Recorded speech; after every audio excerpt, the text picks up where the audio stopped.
Folks, we're going to do this lesson today, more exponential function, more interest. Go ahead and get this guy copied down. We'll keep moving.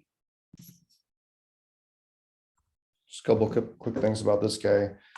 As usual, it behaves exactly the same way that we'd always expected to. This x minus h or x plus h, doesn't really matter which, moves it left and right. The k, of course, moves it up and down. And also, this k is going to be our asymptote. So the line y equal to k is the boundary marker or the asymptote. So get that down and we'll keep moving. First thing for the sketch, 3 times 2, all of that is an exponent, x plus 1, and then minus 4. First thing to remember is that our basic parent function looks like this, starts super close and then goes up. And then we're going to just add in those details that we just learned here. Again, we're just sketching it, nothing crazy. We maybe should even kind of say some things first, right? So what kind of things could we say? We could say that this x plus 1 shifts it to the left by 1. And of course, that minus 4 shifts it down 4. So 1, 2, 3, 4.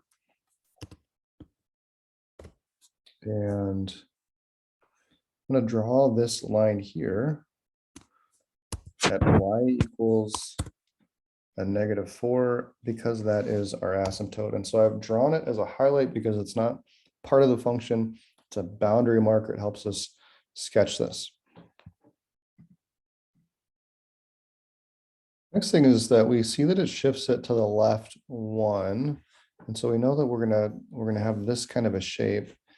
Let's add one more piece that's maybe a little tricky to understand, but let's add one point in to make sure we get it. And the point I want to add is actually the point that's going to make this expression 0. So what solves x plus 1 equals 0? Right, obviously a -1. The reason I want that is because when this exponent is 0, remember what we learned yesterday, anything to the 0 is 1. And so this whole expression is going to become 1. So I'll write this out again, and then I'm going to replace this x with a -1. So the x value that we're talking about right now is a -1. Watch what happens. This goes to 0. -1 plus 1 is 0. That's 3 times 2 to the 0 power minus 4. And what's that? Again, that's 1. So it's really the same as 3 minus 4. And we're going to get a -1. So when x is a -1, y is going to be a -1. So we're going to start along this line, but not exactly on it. And that's going to kind of show us when to start going up. So that's it. A simple sketch. Check your work on Desmos, etc. Get that down and we'll keep going. Read this problem to yourself.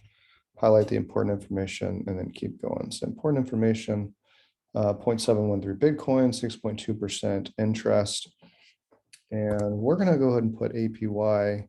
That is what it should say. She does not buy any more Bitcoin. And how many years will she own 1 full Bitcoin? Well, let's set up the formula. The formula, remember, is this. We learned that yesterday. And so we just need to plug in all of the information. Well, Ginny is starting with 0.713. She's earning 6.2%. So that's 1 plus 0.062. And she's earning it every year. We don't know the time because it says in how many years. Well, I haven't actually put all of the information in this problem yet, right? Because we want it to be, when does it equal 1 full Bitcoin? And so what you need to realize is what we're really doing is we're solving this equation. 1 equals 0.713 times 1.062 to the t power. We can solve this algebraically. We will later on. But for now, we're going to solve this graphically. And so what we need to understand is that this is 2 graphs. This is really the graph y equals 1, right? That's what that left side means. And then this right side is y equals 0.713 to 1.062 to the t power. We're going to graph both of those on Desmos. So plug those both into Desmos, and then we'll keep going. You'll notice that I used an X. If you use a T, I don't think it works quite as well, or maybe it doesn't work. Yeah, you can see that this is clearly an exponential function. This is clearly just a line. When we zoom in, you can start to get that picture of when it happens. And so we can just actually click on this intersection. It's 5.623, and that's the time, right? So in other words, the time would be T is approximately 5.62 years. And how many years? If we were rounding it to full years, we'd have to round up and say it would take six years if we're rounding it to 1 year. Otherwise, we can just leave that approximation at 5.62 years. So simple little graphing intersection problem. I'll get that down, we'll keep going. We made it example 3, get this copied down, and we'll keep going. All right, you got those copied down, so 9.9% compounded monthly, that's new. Crypto asset is 1, okay. Starts with an initial investment of 100,000. How long will it take to have 1 million? That's our information. Let's look at that copied and set up your equation. Okay, so just like always, we're using this function or this equation. Our starting amount is 100,000, so that goes where P is 100,000. 1 plus our interest rate is 9.9. Remember, that makes it 0.099. That would be 9.9%. But this time it's a little different. We're gonna have to add something else because we have an in. It says it's compounded monthly. How many months are there in a year? Because that's what in means. How many things are in a year? And there's 12. And so we're going to divide that by 12. And we're going to also have to put it here because, again, that's what the formula says. I'm going to write a parentheses 12. And then it says how many years. So that's what we're solving for is T again. And notice, right, that we know our future amount. Our future amount is 1 million. That's what A is. And so we're going to write 1 million equals this. Again, we're going to learn how to solve this algebraically, but not yet. So you'll want to do the same thing we did here, where we separate it into two equations. So this left side is going to be y equals 1 million. This right side is going to be y equals all of that stuff. 100,000, 1 plus, and we're not going to simplify it because it'll just be ugly. So we'll just type it in like that. And then the exponent 12t. All right, so type that into Desmos and let's see what you guys get. So almost done. So we've got the two equations, and let's just make sure we've typed them into Desmos correctly.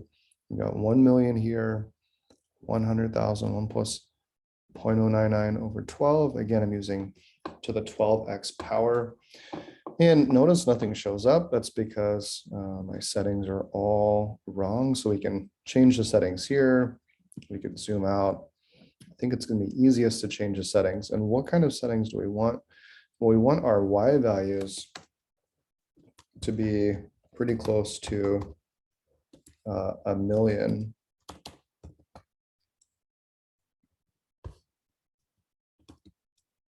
And we can't really have negative years, so we're going to have positive 0, I don't know, 100. Let's see if that does it. And looks like it's way over here. 100,000. Yeah, it looks like that's just because it just didn't really believe me when I said 900,000 to 1 million. Let's make it again 1100,000. So 1,100,000. That should give us this intersection. We can see it right here. We'll zoom in a little bit. We see that intersection happens at 23.354. And so that's what we'll write. Time would be approximately 23.354 years. So in 23 years, that 100,000 one investment would turn into a 1 million crypto asset one investment. So not bad. It's a long time, but not a bad deal. So there's that page. Here is the next page. Get these examples down. Go and pause it. Make sure you pause it. Get these examples down, and we'll keep cruising.